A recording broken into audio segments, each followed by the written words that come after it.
"Help me, sister," my niece Jenny said with tears in her eyes as she gave me a picture. It showed my brother, Jenny's dad, with his friends at a bar.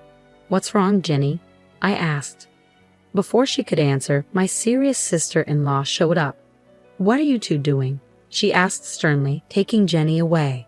Alone now, I looked at the back of the picture and saw a message from my brother.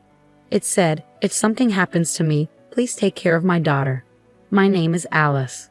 I'm a 32-year-old working in my family's construction company office. My older brother, who's 10 years older than me, was always seen as the one who would run the business someday. He's a hard worker, but he never seemed keen on taking over. Even though everyone, including me, thought he would, he often said, 'I enjoy carpentry, but I don't want to run the business.' It became his mantra, repeated over and over. Then one day, he dropped a bombshell. 'I found someone I want to marry,' he announced, introducing us to Maggie. She was lively and quickly became part of our family even though she didn't live with us. 'I'm getting married and moving out,' he declared. 'But what about the business?' I asked. 'You know you're expected to take over, right?' He sighed, patting my head gently. 'I don't want to cause you any trouble with Dad. We don't see eye to eye,' he explained. True to his word, he married soon after and moved out. But he always stayed in touch, chatting with me about everyday stuff. Guess what? Maggie made a delicious dinner tonight. She's a dietitian, so she keeps an eye on my high blood pressure, he'd say. I'd tease him, saying, 'You never get tired of bragging about her, do you?' But seeing him happy was all that mattered to me. A few years after my brother got married, his daughter Jenny was born. After that, we started seeing them more often. They looked really happy, and Jenny was growing up well-loved by both her parents. When Jenny turned 10, there were talks in the family about patching things up with my brother. We hoped we could laugh together like we used to, but that hope didn't come true. One day while I was at work, I got a rare call from my sister-in-law. It wasn't unusual to hear from my brother, but it was strange to hear from her. Worried, I answered the phone right away. "Hey, sister-in-law." "Oh, Alice, what's going on? It's not often I hear from you. Calm down and listen. Your brother Jake had an accident at work. He fell from scaffolding because of the rain. The news hit me hard. I felt like time stopped. I called our parents, who were also at work, and we rushed to the hospital in the pouring rain. When we entered the hospital room, my brother looked so pale. Seeing him like that made the reality of the phone call sink in, and I collapsed to the floor. "Bro," I managed to say weakly, surprised by how feeble my voice sounded, and sadness washed over me. Beside the bed, my brother's wife was crying loudly, like the main character in a sad story. Her crying was so intense that it made me hold back my tears and just stare at her, feeling uneasy about her behavior. Jenny, standing next to her, looked down, her face pale, not crying but trembling as if she were scared of something. "Jenny, are you okay?" She didn't seem able to answer, still in shock from her father's death. After the wake for my brother at our home, as the relatives were grieving deeply, I found myself quietly crying in a secluded corner of the porch. The photo in the memorial portrait looked recent. My brother seemed a bit tired, but peaceful. I wondered if he had been happy. As I pondered this, I thought of Jenny. The last time we spoke, my brother, who adored his daughter, happily shared how he often took her to amusement parks and zoos. Jenny must be having a hard time after losing her dad. Thinking about her, tears filled my eyes again. But then I heard a familiar voice calling out to me. "Sis." It was Jenny, tears welling in her eyes. "Jenny, what's the matter?" I asked, wiping away my own tears, trying to stay calm. "Sis, I need your help. I'm scared. I think something bad might happen to me next." Before I could ask her to explain, she handed me something, nervously biting her lip. "Dad told me that if anything happened, I should give this to Alice," she said, repeating what our brother had told her. Jenny handed me a slightly worn brown envelope, which she had probably been holding onto for a while. "It's actually..." Just then, a cold voice interrupted us from behind, saying, "What are you doing?" I turned around to see my brother's wife, Maggie, looking stern. "I've been looking for you, Mama," Jenny said nervously. Maggie grabbed Jenny's arm and quickly took her away before I could say anything. Maggie had always been friendly and kind, but she seemed different now. It's understandable, given her husband's recent passing, but Jenny's behavior was also odd. Alone again, I opened the envelope and found an ordinary photograph inside. It looked like it was taken at a social event, with my brother smiling alongside some colleagues. I decided to flip the photo over. On the back, my brother's slightly angular handwriting read, "If anything happens to me, I want you to protect my daughter." I was shocked, speechless, just staring in surprise. I realized Jenny was asking for help, and this photo might be connected. So I decided to call a friend who was a police officer and arrange to meet him the next day. Usually the funeral would have been the day after the wake, but the crematorium wasn't available due to a certain day of the week, so we had an extra day. This gave me time to dig deeper into my brother's death. The next morning, when I got to our meeting spot, he was already there, waiting for me. "Sorry for calling you out of the blue." "Don't worry about it. I was off duty anyway. What's going on?" "Well, it's just..." I started to explain the situation to my friend, and he listened carefully. From a police standpoint, we can't take action based on just this evidence." "I understand. I wish I could do more. But remember, I'm here if you need to talk." "Yeah, thanks. Just talking it through helps me think."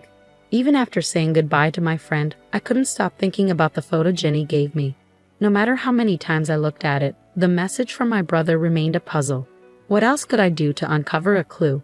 The message alone didn't give me much to go on. I realized that talking to Jenny directly might be risky with my sister-in-law around. Then, an idea struck me. Maybe I could find something in my brother's belongings. Unable to sit still, I hurried to my sister-in-law's house. "I'm sorry to bother you during this difficult time. I just wanted to check on you and Jenny," I said as she answered the door. "Thank you for coming. Jenny's in her room, but she's not feeling too good since her dad passed," she replied, leading me to the living room. Despite her usual neatness, the house felt somber today. I don't see any of my brother's stuff here, and even a family photo that was here last time.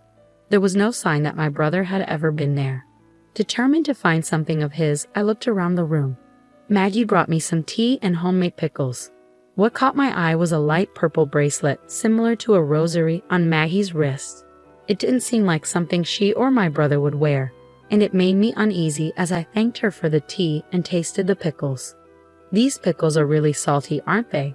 I remarked, quickly drinking my tea to wash down the extreme saltiness. But Maggie just tilted her head, saying, "Really? I don't think so."